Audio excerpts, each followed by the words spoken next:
Dirty Harry is a 1971 American neo-noir action thriller film produced and directed by Don Siegel, the first in the Dirty Harry series. Clint Eastwood plays the title role, in his first appearance as San Francisco Police Department Inspector, Dirty Harry Callahan. The film drew upon the real-life case of the Zodiac Killer as the Callahan character seeks out a similar vicious psychopath. Plot: a psychopathic sniper, later referred to as Scorpio, played by Andrew Robinson, shoots a woman while she swims in a San Francisco skyscraper rooftop pool. He leaves behind a threatening letter demanding he be paid $100,000 or he will kill more people. The note is found by SFPD Inspector Harry Callahan, played by Clint Eastwood, who is investigating the killing. The mayor teams up with the police to track down the killer, although to stall for time, he agrees to Scorpio's demand over Callahan's objections. During his lunch break, Harry foils a bank robbery. He shoots one robber dead, and holds another at gunpoint with his Smith & Wesson Model 29 revolver, bluffing him to surrender with an ultimatum. I know what you're thinking. Did he fire 6 shots or only 5? Well, to tell you the truth, in all this excitement, I've kind of lost track myself. But Ian, this is a .44 Magnum, the most powerful handgun in the world, and would blow your head clean off. You've got to ask yourself one question. Do I feel lucky? Well, do you, punk? Harry is assigned a rookie partner, Chico Gonzalez, played by Rennie Santilli, against his opposition to working with another inexperienced police officer. Meanwhile, Scorpio is spotted by a police helicopter near Saints Peter and Paul Church as he is staking out potential victims, but escapes. Harry and Gonzalez are unsuccessful in finding him, and Harry is beaten after being mistaken for a peeping Tom. After assisting in preventing a suicide, Harry and Gonzalez learn that Scorpio has murdered a 10-year-old African-American boy. Based on his letter, the police think that Scorpio's next victim will be a Catholic priest, and set a trap for him. Scorpio eventually arrives, kills a police officer in the shootout that follows, and flees. The next day, the police receive another letter in which Scorpio claims to have kidnapped a teenager named Mary Deacon. He threatens to kill her if he is not given a ransom of $200,000.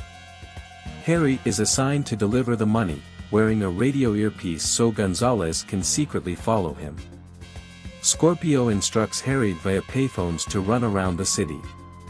They meet at the Mount Davidson Cross, where Scorpio beats Harry and admits he intends to kill him and let Mary die. Gonzalez intervenes, and gets shot in the chest. Harry uses a concealed knife to stab Scorpio in the leg, but he escapes. Harry learns of Scorpio's hospital visit and a doctor reveals to him that the killer lives in a room at Kazar Stadium. Harry finds him there and chases Scorpio, shooting him in the leg. Harry tortures Scorpio into confessing where Mary is being held, but the police only find her corpse. The district attorney reprimands Harry for his conduct, explaining that because Harry obtained his evidence against Scorpio illegally, principally a rifle in Scorpio's possession, all of it is inadmissible in court and Scorpio is to be released as a free man. An outraged Harry continues to shadow Scorpio on his own time. Scorpio pays a man $200 to beat him severely and frames Harry for it, forcing Harry to stop following him. Meanwhile, Gonzalez tells Harry he's not cut out for police work and plans to become a teacher instead. Scorpio steals a pistol from a liquor store owner and hijacks a school bus. He contacts the police with another ransom demand that includes a flight out of the Santa Rosa airport. Harry waits for him, then jumps onto the roof of the bus from an overpass. Scorpio crashes the bus into a dirt mound and flees to a nearby quarry, where he takes a hostage before Harry wounds him with a fast draw. Harry aims his revolver and reprises his ultimatum about losing count of his shots. Scorpio reaches for his gun, but Harry shoots and kills him with his last bullet. Harry removes his police badge from his wallet, throws it into the nearby water, and walks away.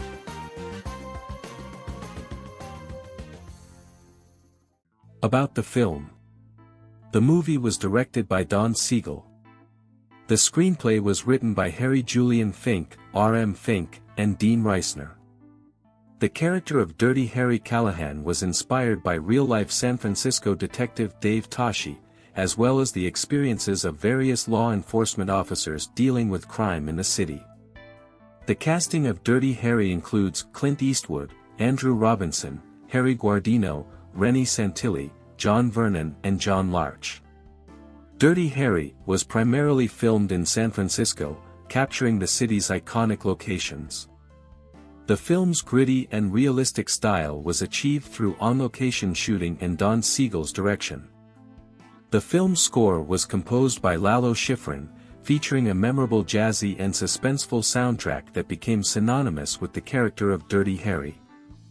Dirty Harry was released on December 23, 1971. The film was made on a budget of around $4 million. It went on to become a massive box office success, grossing over $35 million domestically. Dirty Harry received mixed to positive reviews from critics. While some praised its intense action and Eastwood's performance, others criticized its portrayal of vigilantism. It sparked debates about its portrayal of law enforcement methods. The film left a lasting legacy, popularizing the rogue cop archetype in cinema and influencing subsequent action films. It became a cultural touchstone, with the famous line, "Do you feel lucky, punk?" becoming one of the most recognizable quotes in film history. The success of Dirty Harry led to several sequels: Magnum Force, 1973, The Enforcer, 1976, Sudden Impact, 1983, and The Dead Pool, 1988. The Dirty Harry franchise further cemented Eastwood's status as an action star and contributed to the evolution of the action genre. 10 interesting facts about Dirty Harry movie. 1. Clint Eastwood originally turned down the role, but later accepted after modifications to the script.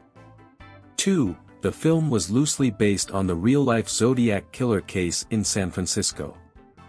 3. The "Do you feel lucky, punk?" scene was improvised by Clint Eastwood. 4. The rooftop scene was shot on an actual rooftop with no safety nets.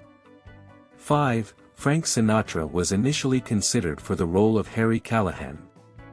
6. Don Siegel, the director, appears in a cameo as a passenger on a bus. 7. A police department in the Philippines ordered a print of this movie for use as a training film. 8. The film was selected for preservation in the United States National Film Registry by the Library of Congress as being culturally, historically, and aesthetically significant. 9. The original title was Dead Right. 10. Lee Marvin turned down the lead role. Thanks for watching. Subscribe for more interesting videos and don't forget to press like button and share.